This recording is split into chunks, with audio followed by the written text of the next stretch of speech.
Welcome to Learning cEDH, the podcast dedicated to teaching you everything you need to know about competitive Commander. I'm your host, Matthew, and I'm joined, as always, by my co-host, Eric. And today, we're talking about the biggest event of the year, I think.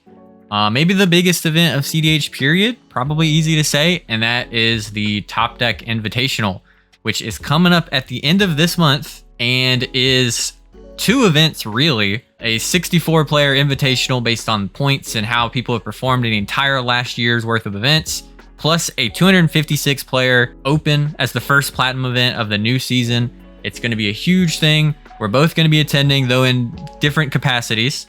And today we're going to be talking about what we expect, some predictions that we might have going into the event, and just kind of talk about what's going to be there, maybe with a meta breakdown, and kind of just get hyped about it because it's a really big deal and it's really exciting. Yeah, I'm pretty excited for this, and it's really going to be here before you know it too. I think today, what's the 9th while we're recording? So, and it's what, 2 weekends away effectively. Yeah, it's going to be here before you know it. So if you haven't play tested or figured out your deck list, then yeah, I'd probably get on that like right now. Yeah, and so if you didn't know, Eric has qualified for the Invitational and will be playing in the 64-player sort of closed, I guess arguably most sort of premier event. It's like the closest thing we've had to like a Pro Tour level event or something like that, or a Worlds or whatever you want to think of it as. And he's going to be there rocking Corvold. I mean, I'll be playing Corvold. I mean, it's treated me pretty well this year. For sure. Like the only time that felt like the deck let me down is when I let it down and I didn't mulligan appropriately, or I just like completely blanked and didn't remember like I could respond to a certain trigger that I just won the last match prior with. And it's always off the back-to-back, like where like I get a match that goes to time, it goes way past time, and then like I don't get a breather and I immediately am in another match and I don't get a chance to use the bathroom or anything like that. But joking aside, that's been like the only true downfalls of it, you know, and obviously being Sans Blue, but it's for what it is, it's performed pretty well for me. And also too, like Corvold's one of those decks, and we've talked about this a million times. It's not figured out. Like there's no like set list. You can probably pick 5 different Corvold decks and they're all 5 to 10 cards different. You know, it's not like where you have like the blue farm, it's 2 cards difference, Rogsite, maybe a card or 2 difference, you know, so it's like a completely different philosophy on that deck. And it's just probably because the card quality is still not as high as these other higher colored piles or Grixis piles, because you just don't have like a swath of blue staples in it. You know, there's not really like a lot of really green staples that fit that particular deck archetype. So, you know, it's a little bit different, but yeah. I will 100% be the only Corvold player in the 64-player event for sure. I do, yeah, because Connor's in the voting, but he'd probably bring Roxai or something. Dargo Ikra probably. He played Corvold at Cowtown, right? Or was he on? Yeah. I mean, he had he's like, I think top 32, you know, he was at a pretty serviceable record, especially because that was, I think, his first time like playing Corvold in a tournament. Yeah. And that was right off of MH3 where nobody knew what was really good. Like all the cards seemed pretty good. So like Warren Soul Trader plus Gravecrawler. Now it's been like more like Warren Soul Trader plus Chatterfang. You know, that's been like the big 2. Like out of that, you have 6. Is 6 good or not? Like it seems good. Its ceiling's really high, but its floor feels pretty bad. And it's been like, you know, hit or miss. You know, it's the only, to me, and I said this, I think now the only 2 cards that are to me like ubiquitously staples are Chthonian Nightmare and Vexing Bauble. Yep. And that's just because being in Jund, you're so starved for any type of like interaction or silence effects. And we're going to be talking about card choices and tech stuff that we also kind of expect to see. This will be not quite a meta breakdown. We're not doing like a quarterly report style thing where we're going over every deck. Honestly, might not even need to mention 10 decks. I feel like this event might be a little arguably homogenous compared to what you would see in an open. Like, I would not be surprised if the meta breakdowns for the top 64 or the 64 player invitational versus the open are drastically different, at least in terms of like percentage share of what those sort of decks represent in each event. I'm also going to be attending, but in more of a content role, really. If you see me, come yell at me. I'm going to be doing interviews and getting kind of floor coverage and just being part of the event. Very excited to do that. I feel like here, especially as over the past like year-ish, I've been doing tournament coverage. Like these have kind of become my people a little bit, where I feel like I've probably spoke to and I've definitely covered every single person that's going to be in this event. And they've just been like the most supportive, I feel like, people of this channel in general, which has been really awesome. And so like a big event like this for them is going to be super sick. If you enjoy this, like, comment, subscribe, let us know what you'd like to see us cover next. This is probably the last episode before the invitational happens. Maybe we'll slot another one in there, but right after this, you can definitely expect us to have like a breakdown on our thoughts on the invitational, maybe the entire top deck circuit, maybe even multiple videos around it, because I'm thinking about a couple solo things that I might do. And yeah, let us know what you're thinking about that. Hit 10,000 subscribers, which has been amazing. Thank you guys so much for that. Consider supporting over on Patreon. Get access to cool perks over there. And I think with all that being said, we can go ahead and hop into it.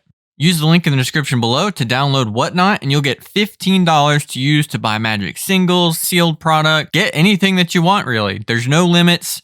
You just get $15 on the account for free just for signing up. Use the link in the description below. Give Whatnot a try. Welcome to Topdeck.gg, your community's home for everything competitive Magic has to offer. Whether you're hosting an event, playing for a huge prize, or trying to advertise your store to thousands of players, we've got you covered. Using intuitive pairing software, playing Magic is a breeze. All your players have to do is sign up online, then scan the QR code in store. Give your competitors the gift of perfect information as their bracket updates in real time. Then, when the match is decided, our self-reporting software saves you time and leaves paper match slips in the past. Leave the heavy lifting to us so your community can sit back, relax, and have a great day of playing Magic. So one quick note before we dive into the decks. Do you remember when we said, hey, you know what would be really awesome is if they did like a circuit type of event or a tour type of event that was all over the United States and for cEDH. And it was like, it was met with resounding like, no, they'll never happen. That's crazy. cEDH isn't a real format, blah, blah, blah, blah. And then, wow, here we are. The growth of this format, I would say, has been surprising, but it wasn't. If you've watched a lot of my oldest content and whenever time I talked about where I expect this format to go, it is like in the next 5 years, it'll just be huge. And we're like 2 years into that. And we're at SCG main events. We're at Topdeck Invitational is the thing that happens. EDH Top 16 is the thing that exists. Like none of this stuff existed when we started. It was like the random Monarch event that would happen, local-ish events that we would not even really think about nowadays. They're just like, yeah, they just happen. Like that's the scale of events that were happening back then on the regular versus now. It's just not even a comparison. It's not uncommon for there to be multiple like 64 to 150-ish or something events in a week. Like in a single week, I have to choose what major event I cover often. Yeah, the growth of this format and this community has been crazy. Yeah, and that coincides with the growth of your channel as well. So, and you're welcome, everybody. For the for the fact that like Learning cEDH podcast was like a part of that, and I gotta say for a large majority of the podcast and me also being like adjacent to your inherent channel itself, I would say like the positivity greatly outweighs any kind of like true negativity that's ever really happened. So that's something that I think just speaks volumes to you as, being over this and helming this, and then people finding you relatable. They can talk to you. They enjoy the content you provide. So I just want to kind of brag on you there for a little bit. And, it's really humbling to see it like go from 10,000 because, cEDH channels by and large were kind of like, I wouldn't say gatekeeped, but there was like 2 or 3 like specific channels that have been around for a very long time. Mm-hmm. In comparison to where cEDH is right now. So they gobbled up a ton of the like content, and the views and that type of stuff. And they had like a big market share. But like when it comes to like a lot of the podcasting and stuff and me being at almost every platinum event, I mean, there's so many people that come up and talk about the channel. And I know you've experienced that. And I'm not even I'm not even Lemora's cards. You're Lemora's cards. Well, I'm just part of the Learning cEDH podcast, which is, under the umbrella of Lemora's cards. And for anybody who's like business wise savvy, it's like it's a holding company. It's like the best way to think about it. It's been awesome to see the growth and open mindedness of like, especially like Top Deck, formerly known as Eminence, that has just like grown and really cultivated this community and the people driven behind it, whether how it started or who didn't like what, or all that other garbage that doesn't matter. It's where it's at right now. And the fact that there are people who now can sell cEDH coaching and provide their services for that, it just shows you that we're like in that next step where it's going to continuously grow. And I really wish that we had like actual metrics on the growth of cEDH. There's probably some stuff you could pull from like EDH top 16 in terms of like tournaments per X amount of time and entries, and like get something of an idea of that. But even that is like just a small percentage of the amount of people playing and consuming content or being around. Like whatever number of people we have playing in cEDH, it's like in events is the small percentage, and then the bigger one, like way above that, is just the people who play at home, play on weekends, and whatever. And both of those numbers have grown like crazy. I remember whenever you would say the term cEDH, you had to explain what it meant to somebody. Yeah. And it has been really cool to see the growth, and it's been like a kind of thing where I think a lot of the stuff feeds itself. There's more events and, content, people generating interest. Like the big thing for me was making sure the game is accessible enough so that people can play. And then whatever I contribute to that, then there's more people playing, more people watching. There's more events happening. There's more things for me to cover. So there's more people watching. And then it's all just kind of like grown everything all over for everybody. And it's been really sick to see. And I think you can probably expect either our next episode or the one after that to be a big sort of prediction type thing for both, probably not the meta of the next season, because that's going to be so dependent on what cards drop and things like that, but what we kind of expect or want to see through the next part or arc of cEDH that we're in. Because I think these seasons will kind of mark those things. Like the first season just happening was an improvement over anything we ever had. And now, expectations kind of raised, the numbers keep going up. We can start to think about things we want to do. There's tons of stuff that I want to do that I'm constantly juggling and thinking about in terms of what I can do for the community or with them. And it's gonna be I think it's gonna be a big year after this one. It's been a big one, everyone so far, and they just keep getting bigger, it seems like. It's been very humbling to watch, and I'm very proud of what they've accomplished. So shout out to everyone who is part of Top Deck and Top Deck adjacent, who's been part of the staff, judges, TOs, you name it, all of them, all the support staff. So it's been fantastic. So shout out to the cabal. So first up, we're going to talk about the sort of meta breakdown we expect. As of the recording of this, we have the 60 players who were locked in based on their standings in the invitational circuit for last year. We're currently in the middle of the voting where 4 players are getting voted for with donations to charity to earn the last 4 slots in the 64 player event. So we don't have everybody, but even if we did, we wouldn't have exact numbers because a lot of these players are good players who swap between decks, right? You've got your comedians who have played Kennen, Sisay, Jorman has played Kennen, TNK, Nadu, lots of people who play multiple decks. We kind of have a general idea of what things are going to look like. We're going to break it down best we can based on the people who are in the event, what seem to be the biggest decks represented. There's not going to be many surprises in those regards. Because like I usually mention when I do like a top 16 for like Cowtown or an event like that, these are not the events you go to see the super hot deck that no one's ever seen before, because these are the events where everybody is trying really, really, really hard. You will see experimentation in slots and in slight tweaks. Sometimes that's interesting to me. And I think for the most competitive people, it is going to be interesting. Those last 2 to 3 slots of your deck do change it. And we're going to talk about that more. But before that, yeah, let's talk about the decks we're going to see. Eric, what do you think is going to be the most popular deck? Oh, TNK. No big surprise.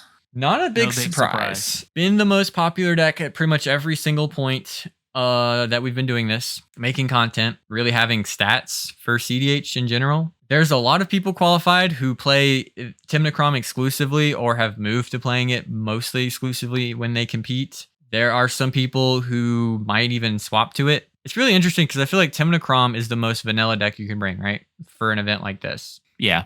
It almost feels like when you know you're playing against the like 64 best people in the United States for the most part, it feels weird to bring the most vanilla deck to try to win. Like you kind of have to. I think one thing about Tymna Kraum is like if you go into a Swiss at like a Cowtown or a Punt City, right? You expect that the deck will just perform on average better than other decks, and you will play on average better than other players because you just got to believe in your own ability. And if you play well and you're a grinder, yeah, that's probably going to be the case. You probably have better results than other people. What's like the reasoning for Tymna Kraum when almost everyone else is bringing it and other players are just maybe like on average better than you, depending on where you're at in the position, in your own view of yourself, but everyone you're playing against could win the event. Yeah, everybody has some, the potential. I mean, and two, like there's obviously a lot of variance in our format to some degree, but good players do typically better than, non-good players by and large. TNK is going to be interesting. So TNK is the classic, like I look at it like a mid-range deck, like we'll take for any specifically like standard. That's what I know. That sounds weird because we're an eternal format, but TNK feels like a standard mid-range list. And there's only two choices if you expect to play against TNK. So if everything's pretty much on the traditional, like let's say similar 95 cards of the list, you either got to go under or over somebody if you expect to play against a lot of TNK. And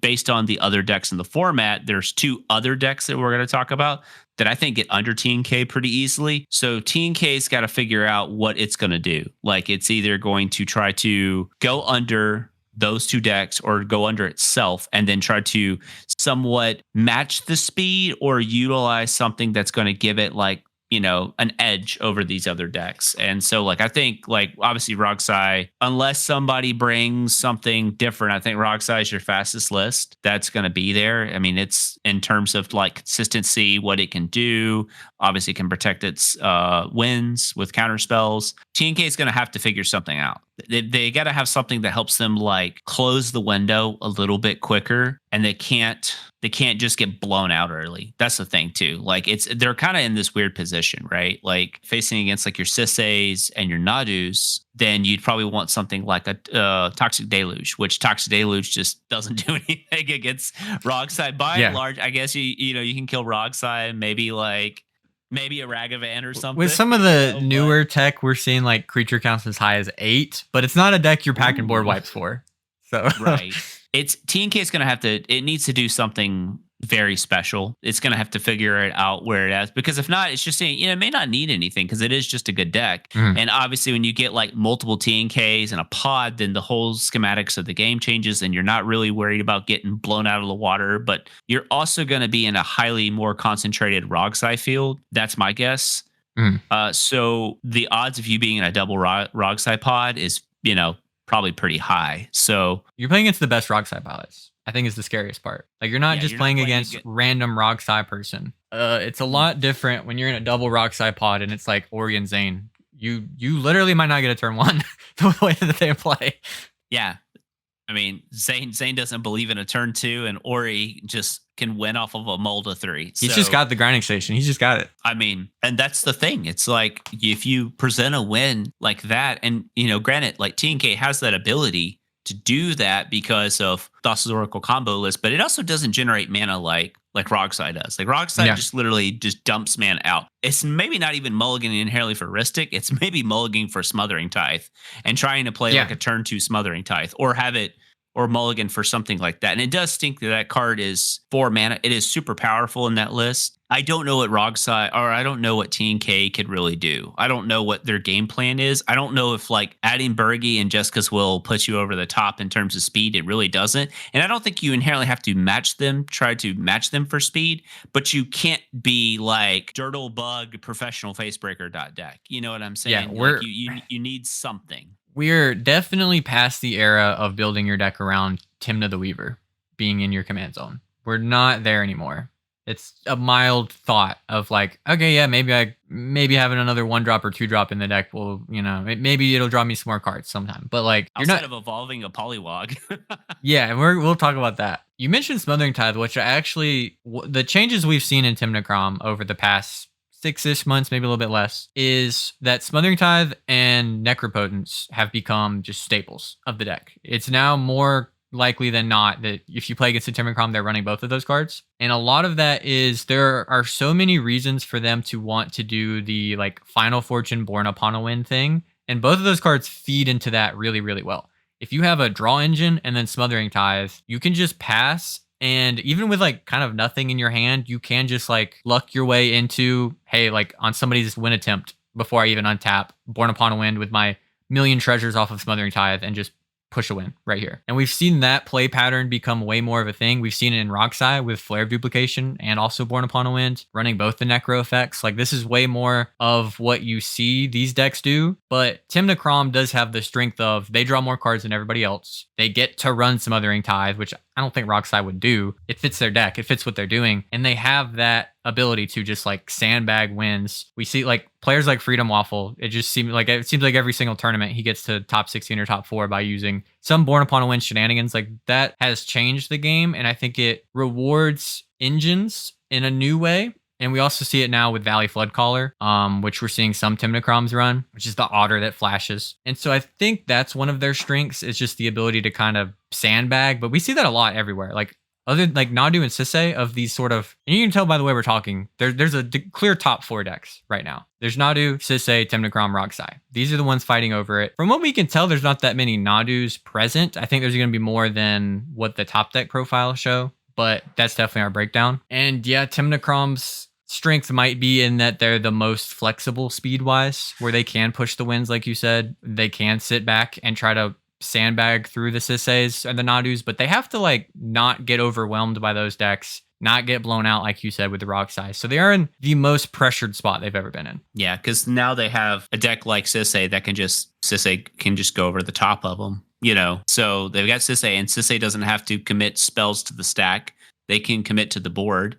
So once they're on the board, they're just kind of doing their thing. So if the game does devolve into that type of like, you know, setup, then it's going to favor the Sisay. So that's where the TNK list needs to be able to figure out how to close out the game appropriately and in a reasonable amount of time. And their best way to do it is like, you know, Grand Abolish or Ranger Captain of EOs. But we've seen some times where like, I don't know, sometimes you Ranger Captain and then, you know, they'll respond to the Ranger Captain Born Upon a Wind, and then it's flashing some creatures and just somehow get there. You know, it's just like, it's so interesting because you said that about Born, and then, you know, like two of the bigger decks in the format are largely like dedicated Born decks, you know, obviously Roxai being the number one, but like any kind of like Grixis deck's going to be running it. I don't know if any other decks are going to try to take advantage of Born, like something like a Tibet or whatnot, but it's going to be interesting. I think we'll see very clean, responsible TNK builds that don't play like bad like cards in their mana base. Like, man, every time I see a Forbidden Orchard, we're starting to see it a little bit less. I think it's so dangerous right now. Just giving out a creature, it just always has a cost. Like it comes up every single game. So we mentioned already some of the swaps and like new stuff that TNK might be likely to run. Valley Floodcaller is a really strong card. Whether or not it shows up in like high percentages in Tymna Kraum, I'm not sure. Like I mentioned, the Born Upon a Wind effect is just like a thing that they are super prioritizing at the moment. Eric mentioned Polywog Prodigy, a new draw engine at 2 mana. Probably the best of these we've seen. We've seen people test the Fairy Masterminds, the Archivist of Ogmas, things like that. Polywog definitely seems to have like the most potential in that regard. It can be like, look at a certain point, it could probably feel like a better Talion at 2 mana if you get the buffs. Works a little differently, but that's a lot of card draw on a 2 mana creature. Probably expect to see a decent number of these. Other options we've seen come up are Into the Floodmaw, which is just a bounce spell, but a pretty good one. 1 mana, hits anything, not your own stuff. Are starting to see Copy Artifact and similar effects show up more and more in Tymna Kraum, where they're playing sort of like a sandbaggy, see what my opponents do and copy it sort of game plan. Mockingbird is the other new one that I think is the biggest staple, probably. You should expect to see this in probably every Ranger Captain blue deck going forward. And I think we'll probably see close to like 90% or something of Tymna Kraums opt to run that as one of their clones. because of the Ranger Captain interaction. It's just pretty busted. Yeah. It's looking like we're probably expecting, going off of top deck profiles, it's a little hard to say what people are switching to and who gets voted in. Probably at least 15 to like 17 Tymna Kraum players in this event. Probably going to be the biggest share, like 25-ish% of the metagame. Probably going to be Tymna Kraum. Yeah, I think that's just like a safe bet right there. Another deck that is going to have one of the bigger meta shares of this event is Sisay. We've pretty consistently talked about Sisay being like one of the most consistent performing decks. Like it just feels like it just gets there. It just chugs along. Like it just does the thing. It has this inevitability to it that other decks don't really have. This is a deck that has just been refined really recently. It doesn't feel like there's been that many big shakeups other than more people experimenting with clam chowder or whatever type of builds with 5-color good stuff. Sisay looking like it could probably be the second most popular deck at this event. It does prey upon the Tymna Kraums of the world pretty well. Like we talked about, a game goes long, Sisay will activate, go get like Cultist, activate again, just win the stupid game.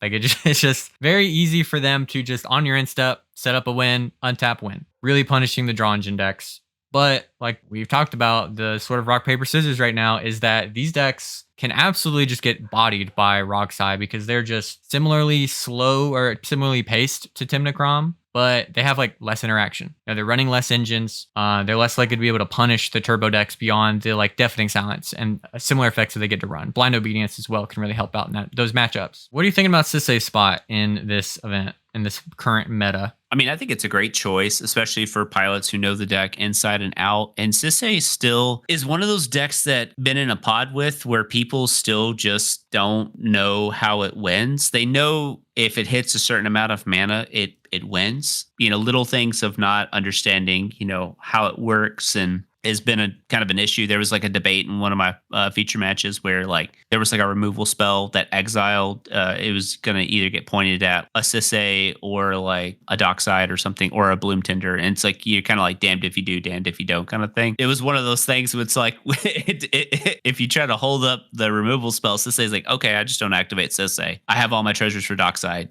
Now it's like you have to I'll react to you and then I'll go over the top of whatever you're doing. Or if you try to point the removal spell, then I just go. So it's just one of those kind of decks that does a really good job of that. And I think it rewards people who, like I said, know it inside and out. I think it's ultimately pod composition based. If it's in like Sisay, Nadu, double T and K, you know, I'm probably favoring either Nadu or Sisay in that pod outside of like some kind of like super fast win from T and K, which isn't its forte. It can do it. So it's going to be very pod dependent. It just depends on too, like the next deck we talk about, hopefully Rogsai, like how many Rogsais are going to be there. If Rogsai is a larger meta share than what is projected, which I think it is. I think it's way under projected. You know, it's going to be really tough unless again Sisay does some like a large majority of the Sisay decks like adapt or something like that, which I don't know what they would adapt to. I don't know if Clam Chowder is better in that type of like strategy versus like the Planeswalkers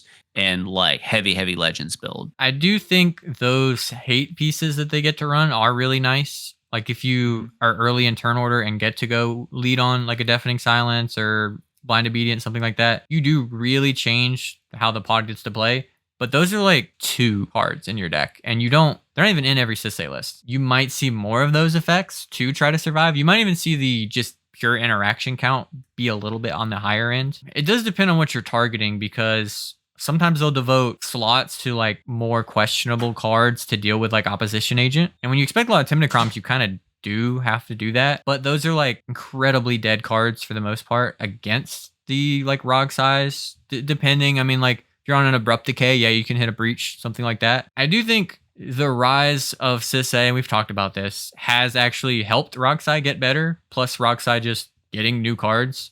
Because Sisay does kind of put pressure on the game, but at the same time doesn't always help the most against those very fast decks with how they're built. Yeah. And I've experienced this before. I'm sure you've seen or experienced something very similar to this. But whenever people play certain stacks cards, it really just actually allows the Thassa's Oracle combo deck just to win. Deafening Silence specifically is really bad about enabling that. I mean, and Pun City 3 in the finals, Sisay player mulligan to find basically a turn 1 Blind Obedience. Yeah. And it basically prevented me from playing the game to the way I needed to. And it just gave Rogsai the win. They're unopposed. There's nothing pressuring the Rogsai deck.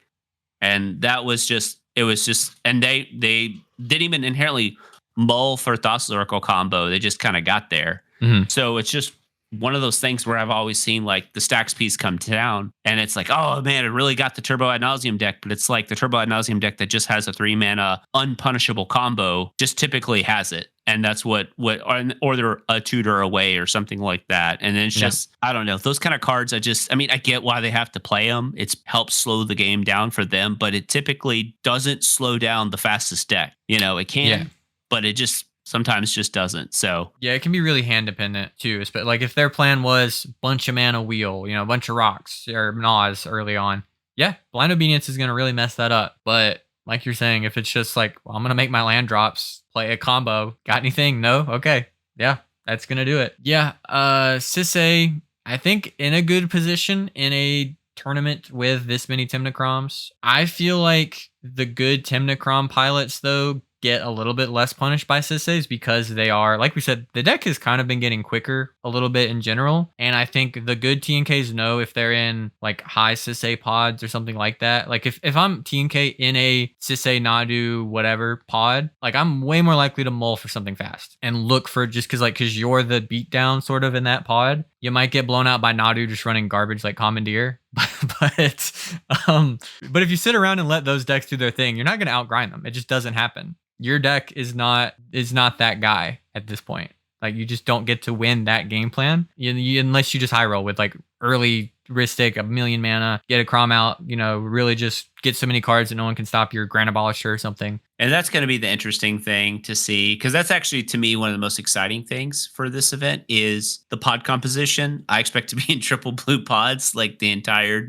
weekend. Safe bet. I would literally not expect anything less. That's what I face as a Sans blue player, like normally, and I just don't care at this point. I'm like, yeah, they have a Ristic Study, duh, Of course, I'm always like, anytime someone slams a Lemora and they pass and I have a Dockside, I'm like, oh, okay, that's cool. Dockside, thanks for the Dockside count, and then play a Technomancer over that. But that's going to be the interesting part. And again, I wouldn't put it past some of the really savvy Sisay pilots that are out there to have something that just adapts in their deck. There's probably something that they've been working on. And if you notice, nobody's really talked about their decks a lot on like X or anything like that. Everyone's keeping it really close to the chest. It's one of those things where it's like you're in 5 colors, you can really kind of do anything at that point. So, and Sisays are known for being pretty flexible. You have a decent amount of flex slots. Like a lot of times I'll talk about the Sisay decks go from like on the low end of like 5 to up to like 8 planeswalkers, depending on what they want to do. Some are on Dahada, some are on Oko, some are on Ashiok. You'll see even the Giadrone Dahada, the Grixis one. Those flex slots, again, are mostly attacking like grindy stuff. Ashiok probably has the most flexibility as playing into the instant speed gameplay. It is a toolbox deck, so it wouldn't be that surprising if some of the Sisays have kind of worked up some kind of new tech. I don't know any Sisay stuff out of Bloomburrow. If there is any new changes from that, I'm unaware of them. Sisay list, I feel like recently have gotten more and more similar. We're seeing Lavinia's come in, I think, a little bit more often, which is probably a good choice for those decks. I mean, they're not going to interact anyways. They might as well just throw the Lavinia down. Can be, again, nice to tutor up. Can really punish those turbo decks or, anything like that. Somebody goes to Ritual even, just Lavinia into play. You can't Ritual out your Nas. There is definitely some room for slot changes because they don't have to devote that much to the combo if they don't want to. Like we've talked about with like the Clam Chowder builds or the no Nas variants of those, they can just run whatever kind of hate pieces they want that are legends and tutorable, and then just have Dockside Emil, Bowmaster, whatever, ping you guys to death at the end of it. So I think the deck, we've talked about this, of course, that is determining the pace of gameplay right now is Rogsai. 100%. That is the deck that, if you're a fast deck, is the reason you're losing probably a lot of the time now. Is like one of the things you have to worry about is like, am I faster than Rogsai? If I'm not, what am I doing better than like the Nadu TNK Sisays? Rogsai has gotten not that many cards in terms of raw quantity, but we've talked about the flares and the new Necro and stuff like that. There already been a Born Upon a Wind deck, been a big part of their game plan, and they're just like faster and more consistent than they've ever been. The biggest innovation with Rogsai was when in previous episodes we discussed this, when the whole like NBC style decks popped up, where there were a multitude of different players working on going back to like multiple talismans. We now see like the triple time walk effects of the rather Final Fortune effects, an increase of wheels, lower mana base. Now we're down to 23 lands. Yep. Seems to be about the average now. But if you really think about it, I mean, just past year, they've gotten a Surveil land, a Flare, the Otter, A Necropotence. Necropotence. I mean, 4 like bombs effectively like in that deck, because the Surveil land, it replaces a land, but it also gives you a free land effectively. Like it got to free up another slot because it's the ability. It's like a half of a half of a ponder or something like that. Yeah, it's so, a consider kind of. Yeah, literally, it's a consider. So that's a big gain. They got Flare duplication, and that card's cracked in half with Roger. You know, that card is potentially like, while Born Upon a Wind, I think is the best card that deck's got in a long, long time. Flare is right there with it to me in terms of you can't just willy nilly always cast your Ad Nauseam now, because you're like, oh, well, worst case scenario gets countered. No, the worst case scenario is they flare their Rog to like copy your Ad Nauseam. Yeah. And then you just lose. If it resolves, you just lose the game. So it's one of those things. Again, it's why I'm pretty high on Vexing Bauble, because it helps protect against lines like that for my deck. But man, Roger has just become this smooth operational deck. For a while, it was trying to find its place. Yeah. Like, oh, do I run these like mid-range cards like Oppo and Notion Thief, Narset, that package? And that package was good at the time. And then it quickly fell off because Orcish Bowmaster was printed. Yeah. And that completely changed that. And then Roxai adopted Orcish Bowmaster. And now we've seen this almost homogenization of like Roxai list where like they have like this core list. And now they even found room to put in Leyline of Anticipation because how powerful the flash strategy is. And out of all the decks, doesn't matter what deck you're playing, if your deck does not have the ability to act at a given specific time to either win the game or basically gain that tempo back to you like a Final Fortune effect, then I don't know what you're doing. I mean, I just think that's where the format's at. And I think that's where good players thrive. That just plays really well into the Roxai wheelhouse. And now Roxai, they don't have to commit to the board. They don't have to dump their hand. They can just be sitting upon the Born Upon a Wind or the Otter. Yep. You know, and they can just flash those, cast those cards. Same with Leyline of Anticipation. And I don't know how popular Leyline's going to be at this event. We've seen some Roxai tech. Some of it I'm not going to give out, but we've seen trends from Fishbowl 4, I think revealed a lot of the different types of Roxai tech out there. And it's just cards that people are experimenting with, like Apple of Eden, Ristic Tutor, Bolus's Citadel again, Goblin Welder, that type of stuff. I think you get to see like those type of things. I think Bolus's Citadel is a really powerful angle right now that attacks the game in a way that Ad Nauseam can't. If Bolus Citadel is a little bit harder to counter just because it doesn't get Swan Song. Or Flare of Duplication. Or Flared. And I think that's very, very important. Also, the fact that it can be cheated into play. Yes. And there's multiple ways to do it. Like there's Magda, there's Goblin Welder, there's Shifting Woodlands, there is also just casting off the Lighted Halfling. Those are all valid options for that card. And then once that card's in play, I mean, if all life is equal, it's just so much more powerful than the Ad Nauseam because it's just casting the cards for life. Yeah, you're just really hoping they whiff. Yeah, and you're really hoping they whiff. Kind of what it has to be, because any top deck tutor, game's over. Surveillance, again, coming in clutch here. Super clutch in that list. And they're on 23 lands. Yeah, so the land count's lower too. It also plays really well with Born Upon a Wind. Being able to like just respond to your spells while they're on the stack. Being able to do any of that shenanigans. The deck already plays so many instances, like you can do a lot of nonsense. That is one of the weaknesses with the density of counter spells in a Citadel deck. When you're running like Daze, MBT, Force of Will, Force of Negation, you know, like Swan Song, all of that. But it is such a ridiculously powerful card, but it doesn't have to win the turn it comes down, depending on the pod. Like it can be a value engine that also at any point you flip the right card, you just win the game. I don't know what build's going to be the best one, because I think each build of Roxai is valid, whether it's more traditional Roxai build with obviously the additional new cards or the Bolus of Citadel build. I think both of them are quite good. If you see a turn 1 Goblin Welder and everybody's short on removal, that's super scary because Entomb is just a must counter card. Yeah. You know, so again, it's one of those things where it's like you can't. I feel like we've gotten to a point now where like, I mean, there's just so many like powerful effects out there that just are must counter effects. It's not just, the tutors or the card that we're getting. Nobody really thinks about countering stuff like crop rotation or entomb. Entomb was always a free roll. But now that you see how powerful it is in conjunction with some of these new cards, then you have to respect that quite a bit more. So don't counter my entombs. They suck. We've seen some people experiment with adding additional bounce spells like Alchemist Retrieval to get rid of their Necrodom. That's a card you might expect to see at this event. I think that deck needs to get rid of theirs way less than other decks. They're not as dependent on the graveyard. It's gonna be interesting to see. I feel like Fishbowl was a lot of the Rog versus Rog meta, where like a Leyline goes crazy when you're playing against like 2-3 other Rogs that are all casting him. The odds that they turn one wheel is just like super high, right? So being able to just, my opponent is trying to wheel turn one, let me flash in my rocks and then wheel with them and then flash in whatever I get and just win immediately. Last but not least for our big meta contenders, and this is mainly numbers wise, we're not seeing that many Nadu show up here, but we expect it to still be a pretty big contender, and maybe some players, like we mentioned, if you're just looking at their profile, it shows the most played deck like for the whole year. Nadu's only been legal for like a month and a half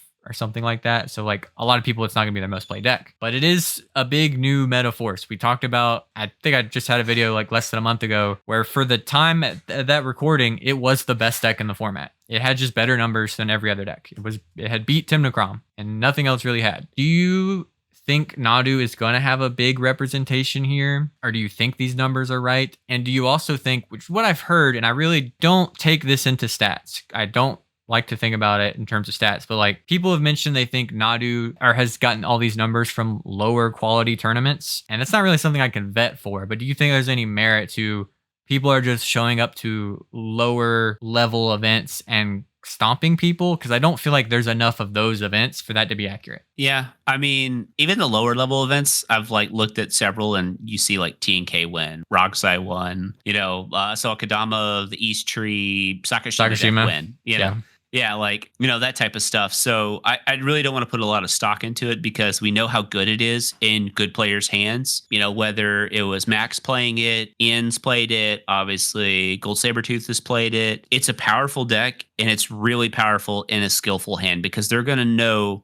exactly their odds of like how many creatures they need in to play for this to like basically do the thing, to where they're going to basically have it a little bit cleaned up and wrapped up versus like if you played against Nadu and a player doesn't really know what's going on, it's kind of painful to set through. It's actually a really poor playing experience. It's fun to play with. I would expect to see anywhere from like 4 to 6 total Nadu decks. Like that's my floor for this tournament. I think to me, when you see the Nadu's performance and the fact that it's just kind of came in and already did really well, even at some of the bigger events. When you look at, you say this all the time, if you're not Rogsai and you're not as fast as Rogsai, what are you doing better that Rogsai can't do? So when I ask these green blue X decks like the Kennons or Rogthras, that type of stuff, what are you doing that's more powerful than Nadu plus Shuko, or Lightning Greaves or something like that? Like, those cards are really innocuous. Like they're not Dockside Extortionists. And yet like they're so backbreaking in that deck. Yeah. And then whether you're running the Sea King's Blessings and those kind of cards or not, it has just basically cards once they hit play like Springheart and Tuco. Like if that card hits the battlefield, it's GG's. Scoot Swarm, same thing, And again, I think those type of decks like Nadu, I think it just overwhelms like Blue Farm because I just don't think they have enough for it outside of like specifically tutoring up something like a Dam or a Toxic Deluge. And that might be an option for them. I'm not really sure. I think Nadu's pretty well positioned. And I mean, we're gonna have like Sam Black will be here, probably playing Nadu. So like, there's gonna be high quality Magic players, and we know that like stuff like that's adjacent to like Nadu, like something like a Rogthras. We know they put up numbers, and they were like kind of always in that cusp, but they really struggled to like cement themselves as like a top 4 like powerhouse deck. And Nadu just kind of came in and did it. Yeah, with one less color, missing a pretty pivotal color. Just provides so much brokenness out of, like you mentioned, just the most innocuous cards. Like people, like at this event, people are going to respect it, right? They're going to mental misstep the Shuko. They're going to try to force the will, the Umbral Mantle, whatever. They're not going to like it. because if Nadu does that and then Roxanne taps after them, it's going to feel bad. But that's the thing with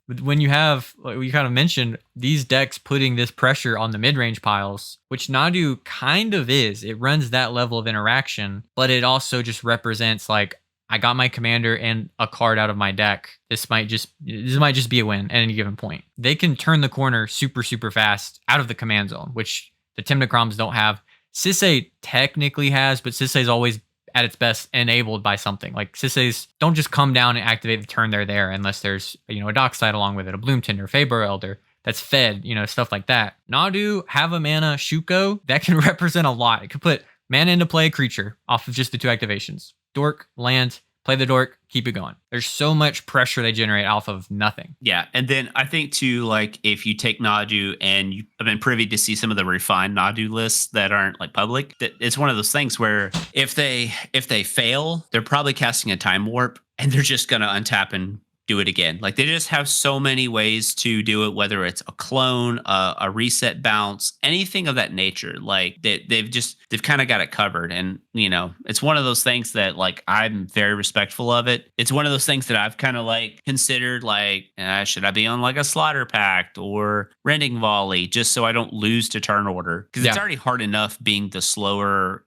Turbo Nas list and just getting turn 3'd by like Rogside. If I could remove myself as a competitor and just look at it objectively, I would like to see, not because I want to see Nadu do well, I would like to see just a shift in the decks. Because I mean, think how powerful Nadu is. Like we were just talking about Stella Lee not too long ago being a very powerful deck, pretty low card quality, but it has so many just 1-card combos with the commander once you reach that condition. Yeah. That they just printed another card. And we know how powerful blue-green engines are. Whether it's constructed formats like standard to legacy to modern to whatever pioneer you want to call it. And then you get to the point to where they've even translated over because there for a while, Kennen was an absolute menace. Nadu's just lower to the ground, I think. I just think they don't have to run some of the like hokey cards that are obviously very good in the Kennen strategy. Like they're not having to play Void Winter in their deck. They're playing like hyper efficient 1 and 2 mana cards. Yeah. So it's cool too because we still have different builds where we have some that are on like the Apheto Alchemist, some that aren't, some that are on the lands, Ashaya, Quirion Ranger, Nissa package, some that aren't. Sea King's Blessing, stuff like that comes in and out. Land counts aren't even really. I've seen like 30 to almost 40. Like the lands counts, like it still has not been refined. And I still wouldn't be shocked to see one in top 4 or something. The big theme that was going around at Cowtown was that like everyone was ready and respecting Nadu and no one was that worried about it. And they still, 2 of them got to top 16, even though that was the deck that was on everybody's mind at that event. When you mentioned Time Warp, it made me think they should run that 3 mana extra turn spell where you don't untap. If you have like Shuko in play, you don't need the untap. You just boop, boop, boop, activate. I think that card's been in some lists that I've seen. I promise you that. Yeah, I think that seems like a good include. But yeah, not a lot, I don't think, to say about Nadu. It's still a new deck. We've kind of talked about it and been going over the updates and like it's getting cleaned up. Still hasn't been cemented as like, I don't think there is a core like 90 cards for the deck. A lot of them are more different than that even. A lot of options, different utility lands even popping up, like still getting developed and still is just really powerful and it seems to be in a great spot. Hard to deal with, especially if there's the creature enablers exclusively, even though those don't seem that broken. Just Nadu and then the tap untapper is 2 cards on every player's turn. I want to touch on like obviously like Nadu and Sisay, just because they're like green creature decks, they have access to that type of thing. When I look at people who are playing like what's arguably a top 10 deck, I just don't know like why you would be interested in playing something like Najeela or Kenrith. I just think that good as Kenrith is as a deck as a whole, I think an open field Kenrith is great. But like in these hyper efficient pods, like do you really want a hand with like Warren Soul Trader and Mayhem Devil in it against like Rogsai and Nadu, which can basically present like turn 3s and turn 4s like that? Like do you want to be that slow deck? Because I just don't think that you're still going to outscale Sisay. Because Sisay just needs to be on the board to activate. You still have to play your creatures from your hand onto the battlefield. I just don't know if those decks line up really well, specifically like Kenrith being like the slower 5-color deck, and especially when there's already a deck very similar to Kenrith that's also an ad nauseum list that kind of gets to do the thing. And that's why I kind of like the Clam Chowder build for this tournament because it's probably the best Grand Abolisher deck because it can tutor Grand Abolisher to the battlefield effectively. Yeah, just getting Teferi or Cutzel. That's what I was going to mention earlier. I think the decks that can be the best Grand Abolisher decks that also can present a win the turn they cast the Grand Abolisher effect are going to be able to have like a really good leverage. And I just think that that's one of them. I don't think that Kenrith really fits that mold. I mean, it's a pretty mana hungry deck. A lot of times they don't cast their Kenrith early, so they're just automatically cut off from stuff like Fierce Guardianship and Deflecting Swat. Yeah, and a lot of them don't run it, I think. Exactly. Just because for that reason. Like Jewel Lotus, SWAT, Fierce are mostly just not worth it in a deck like that. Which are three of the most arguably powerful cards in the format. Yes, and obviously 100%. certain decks don't play. Some of the decks don't play it. Like obviously Rockside doesn't play Jewel Lotus, but they play all the other ones. So and that's not to take anything away from anyone playing Kenrith. Like I think Kenrith's still a very good deck. It's super sweet, but like it's not even the best Dockside deck. And if that's how you're doing your loops and stuff, and the fact they've even shaved on Thassa's Oracle Demonic Consultation, you just like cut your own legs out of speed out from under you. So I just don't know if that's where I'd want to be. And Najeela has just been on this massive decline, like because I feel like Najeela just like lost its like identity. Like it tried to do too many things. It doesn't know if it wants to be NBC, Chatterfang Najeela. I don't want to be the worst Born Upon the Wind deck. Like if I'm gonna play Born Upon the Wind, then I want to be like either TNK or Rogsai. Yeah. You know, at that regard. So and I just don't think those decks serve a purpose in this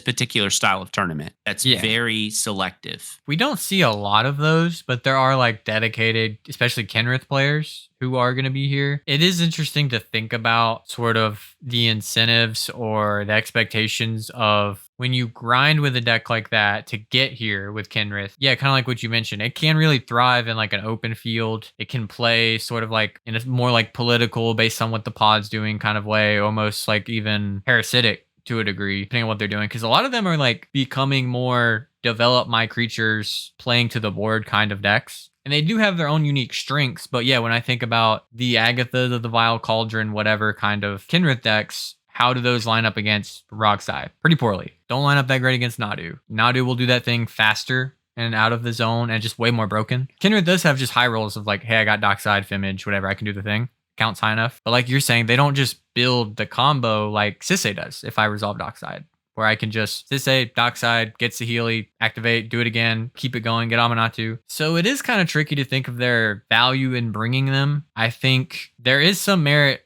politically always to not being the scary deck. So like there is always going to be that of like, if I'm Kenrith, I have a lower threat level on me than Rog, Tymna, Kraum, Nadu in my pod. So I could probably position myself to work with each of those other decks to deal with the current deck until I get to a point where Dockside counts pretty high. Maybe I can combo. Or again, I'm very creature heavy, so I can expect my spells to resolve more often than my opponents do, even if they're pretty impactful, because I'm running like 20-something creatures. It will be interesting to see, though, if it does work out here. It doesn't seem like it's the greatest meta for it, but again, like kind of anything can happen.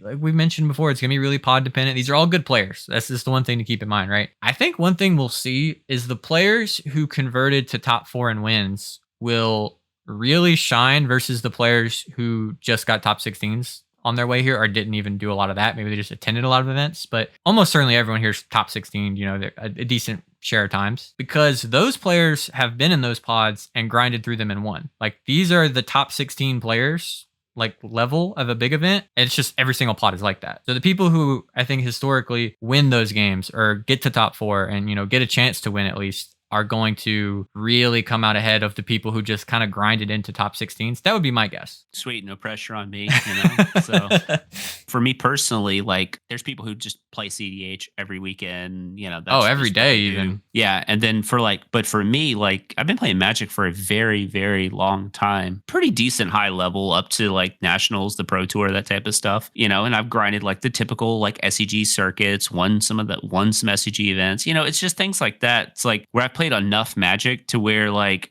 I don't question my playability as long as I've got like good rest, mental clarity. Typically my biggest weakness is my deck choice, and I already know that. So but also at the same time, that weakness has shown itself to like I'm a point away from top 16, 2 back-to-back platinum events at Cowtown. Like, Yeah. like I poo-poo on my performance. I was 3-3-1, like with zero, by the way, zero testing. Like I literally didn't play a tournament between PC3 to Cowtown. And I was still just literally right there. And that's my fault. But you're right. It's just like I never felt like I was overwhelmed by the inability to just play well, like, and for those kind of high pressure situations. It's when things were outside of my control is when like I felt frustrated, so and I just don't think that those kind of things are going to happen at this tournament. I don't think we're going to get a lot of, like, everyone here is playing very typically. They had to play pretty decently to get to this certain point. And I just think everyone's going to be really pretty high level for that. And they're going to be practiced. And the ones who aren't, they're going to fall by the wayside.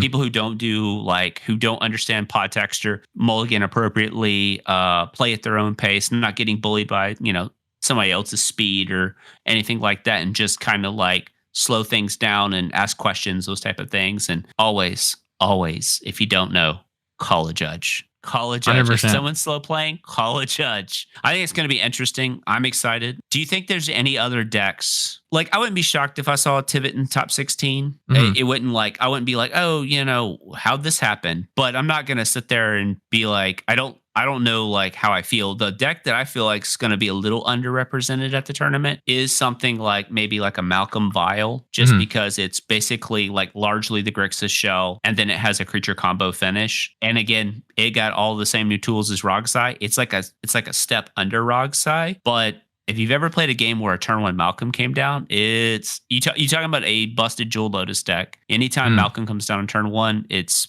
great. So that's like a deck that, I don't know how many like dedicated pilots there are to that specific list, or even Malcolm File. I think we've seen like one in the breakdown that we've been privy to. But yeah, that and Thras File too.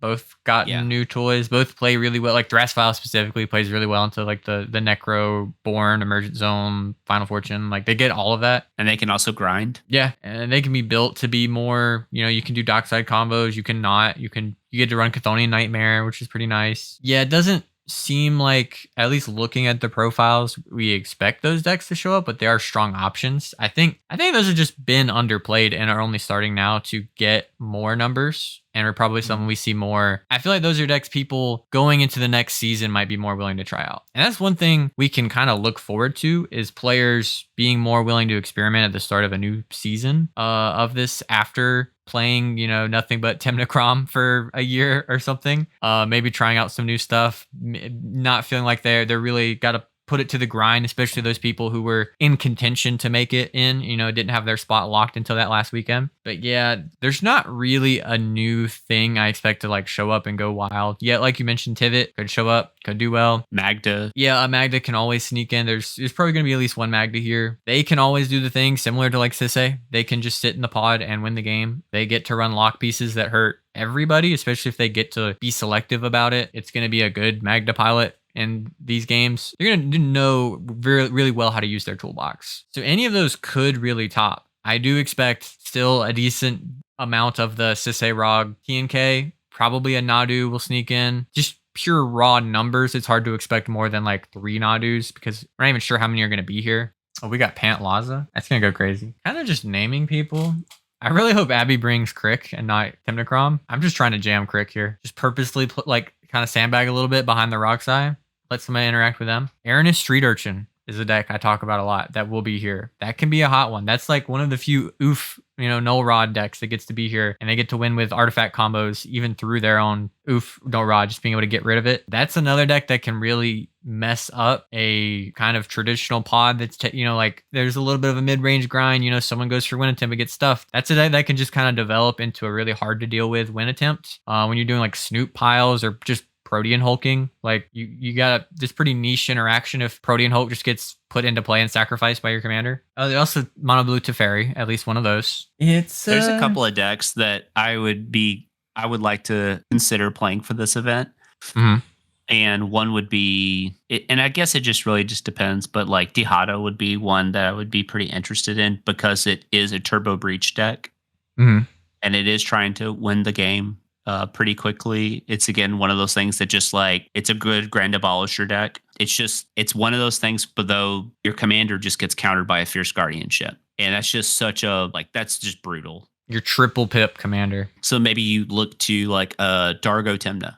Maybe Dargo Tymna's the way to go, because Dargo Tymna, it occasionally spikes a top 16 in an event and stuff like that. And there's somebody who's qualified playing Dargo Tymna. That's their primary deck. So, I mean, it's just, again, it's a powerful ad nauseum deck. It's a powerful peer into the abyss, that kind of stuff. If anything, maybe it should be Dargo Ikra for this event for just this pure speed blitz of it. Dargo Ikra offers something completely different. It offers turn 2 peer into the abyss. Like it offers arguably the most powerful rituals, like in what we do if all things are considered equal. Like obviously Dark Ritual's broken, but like it can translate its cards into like a burnt offering on turn 2. And that right there is really powerful. That is the fear. You got Flare and SWAT now to worry about with Peer into the Abyss. You got two big spells to worry about. Didn't even think about flaring a peer. Oh, yeah. I hope everybody plays. Yeah, people need to jam peer more. Yeah. And again, that's why I think Bolas of Citadel is probably like really, really good. One that would be really interesting to see spike would be like the Tameshi. Yeah, we talked about that off camera. Yeah. That is a powerful deck that can win really quickly out of its command zone. I don't think you're going to get at this event. We also talked about this off camera. I think Brewer's advantage will be at its absolute worst at this event. You're seeing a lot of like sort of specialists here who would get that normally, but these players, especially people really taking this seriously, will have the time to look and see like, okay, who plays something weird? Okay, Aaron is Street Urchin. How does that work? Tameshi, how does that work? And those are decks that are like either have been played a lot, which you kind of have to play a lot, right, to have qualified for this, or are starting to get a little bit more popularity. I've been covering other people on Aaron is Street Urchin other than Kirkland. Now Jason is like the main Tameshi pilot, but I've seen a couple others pop up. So people kind of figuring out how that works is like sort of an inevitability. And I don't know of another deck right now that is just totally under the radar and could pop up here and not people not understand it. Could be a thing. Like we kind of talked about people being a little secretive with what they're playing. There definitely could be something like that. But I think in general, that stuff is way better in an open field than it is against like the best players who play in tournaments all the time. The only other deck we haven't really talked about that's a overall popular deck in the cEDH field is probably Kennen. Yeah. And we've just seen Kennen have a big decline. But then as soon as you do, you see someone like Comedian just go and dominate with Kennen. Because Comedian is like, I just think he's probably just easily the best player like in our sphere, at least, that I know of. And that's not, that's just me being honest, just in terms of results, the ability to play almost any deck and do well. I don't know where Kennen's going to fall. I don't know how many Kennen's decks. I think it's probably like 2 or less. Yeah, definitely single digit. 100%. Yeah. I do think Ian might be decently likely to bring it. It's tough to say for him. Could be Sisay also. I feel like those are the 2 most likely. I know he played Sisay at Cowtown, so maybe like that tier of event he feels most comfortable on Sisay. But this is also, again, this is like the closest to an open deck list cEDH event we've really seen. So could also just look, into the event and come away with, some other kind of meta call and what he wants to play. And we might see a couple of the multi-deck specialists do that kind of thing. Yeah. And I wouldn't be shocked too if some of the TNK players opted to play Rogsai. You know what I mean? Yeah. Because we've already seen TNK players switch to Rogsai. Yeah. And we've seen like Rog Thrust players switch to Rogsai. So I wouldn't be shocked. And we've seen Kennen players opt to go to Nadu. You know, so yeah, and it's just like, to me, if I'm playing like Kenrith or something like that, I'm gonna either go with the Sisay plan or I'm gonna go with the TNK plan. It's one of those 2 branches for me. So same with Najeela. We're definitely in a point where it feels like things are homogenizing a bit, where very much so. You don't have a lot of reason to play other decks, and like the ones that you do that do have truly unique strengths have also like they're lacking some of the strengths of the other decks, right? Like Magda, you give up a lot to play a mono red. Aaron is Street Urchin, you're giving up a lot to play a strategy that can be hard to disrupt and can be really flexible, but you're losing, Thassa's Oracle. You can't really breach very effectively. Like there's a lot of your interaction is pretty limited or is working on a different axis than like your guardianship, of course. So like, and even in some of the blue decks, you see some of that too. Even Tameshi, there isn't a good Azorius deck. It's like Tameshi is the only thing doing even decently well. There's just the stuff is just not there for those colors to do exceptionally well. And Tameshi just enables some really broken stuff that you get to do. But again, you're losing Dockside Extortionist, Underworld Breach, like pretty major part, and Black Tutors. Tameshi was Esper, that deck would be cracked. Just being able to DT for that. Oof. Yeah, that'd be pretty good. Entomb my Lotus Bloom. Oof. It would also be good, Jeskai, you know? Yeah. I mean, adding a color usually makes it good. But yeah, except for maybe adding like green. I don't know. Like that did. I don't know what they would get out of that. Cannon is just Secret Commander Nadu, you know? That is a thing we're starting to see with some of the Kenriths. I'm curious if we'll see that. Been a little bit of a thing. Again, it doesn't seem like there's going to be that many Kenriths. We might be seeing like 3 to 5. And maybe even some of them do swap. They do make a meta call. Because again, like, even if you're like a Kenrith specialist, as much as those decks have gotten a bit of an identity, boost, you're still a 5-color good stuff pilot. Certainly can swap over to Tymna Kraum, and you're not going to be confused by any of the cards that you see in that deck. You're going to be able to pick it up and pilot it just fine. Again, you got to think about, what is the unique strength that I have as a Tymna Kraum pilot when I'm a Kenrith player playing against all the best Tymna Kraum pilots in the world. I would be spooked to swap decks going into this event. I will say that cards that have fallen out of favor over the last year, I think might be pretty decent for this tournament. One, potentially Dauthi Voidwalker.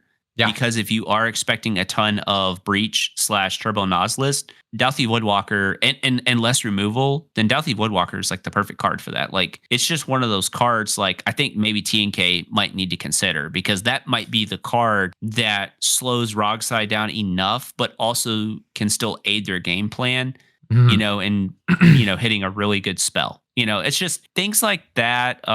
Is Drannith going to be played more or not this event? We don't really know. It just depends. I think Dauthi is actually a pretty good call. It can be kind of rough on the TNK mana base sometimes, getting it out early. I think I'm with Drannith popping in here. I think I like it pretty good against it's good against other Tymna Kraums because their best thing is Breach. Their other thing that they have makes them good is they got draw engines in the command zone. Depending on turn order, it might not be that effective against Rogsai. If they go out before you, they're probably casting Rog. Though even then, you're cutting off Breach, Jeska's Will, some of their best cards. Dauthi is also really, really good at punishing wheels. People are not going to be incentivized to wheel into a Dauthi Voidwalker. Yeah, against Nadu and Sisay, the Dauthi and then Deluge kind of little package is probably right. I expect very few Fire Covenants at this event. I feel like that card, you got very little reason to run that when you might run against a Nadu. It's the deck you most likely want to board wipe against. Don't Fire Covenant them. I kind of wonder where Sisays don't run Rest in Peace sometimes, stuff like that. I know they use their graveyard just a tiny bit with Tyvar comes up. I feel like it just feels like a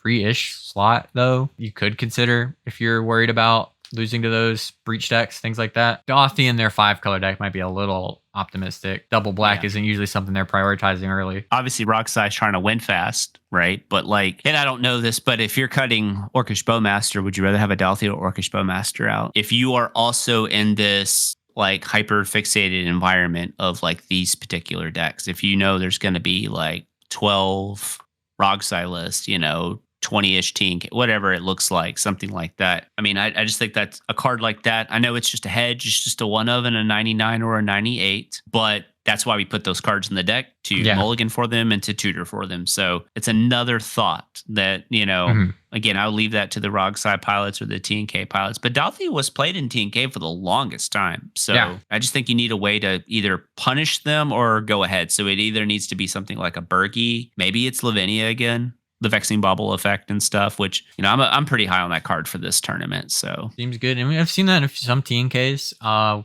Could even bring back the Boromir. Maybe he was abandoned too soon. He sucks. I think that's about it for expectations for what we got here. Talked a lot about meta stuff. We're probably gonna get to talk more about, how the event went in the next episode, like doing a breakdown of it. Hopefully we're interviewing Eric as the winner of the whole thing. We'll see when we get there, and letting you guys know how it went down. I'm really interested to see how it's gonna run, especially with 2 big events happening same weekend, how exactly that'll shake up and what we can kind of expect to see from future events, because this could be a thing that a little bit of a test for how size wise we could look at, because this kind of in a way is a 300 plus player cEDH event. It's just split. Let us know, who do you think is going to win Topdeck Invitational? Place your bets in the comments below, and if you're right, you get to screenshot it, you get the bragging rights. Let us know. The meta it's looking a little, like we said, I think it's at its most homogenous. It is at its most cliche. cEDH is only 3-4 decks. Yeah, actually maybe it is right now. But I'm so excited about this event. It's the little things for me in these most competitive events that get me interested. It's the little changes. It's the gameplay that itself that actually breaks down.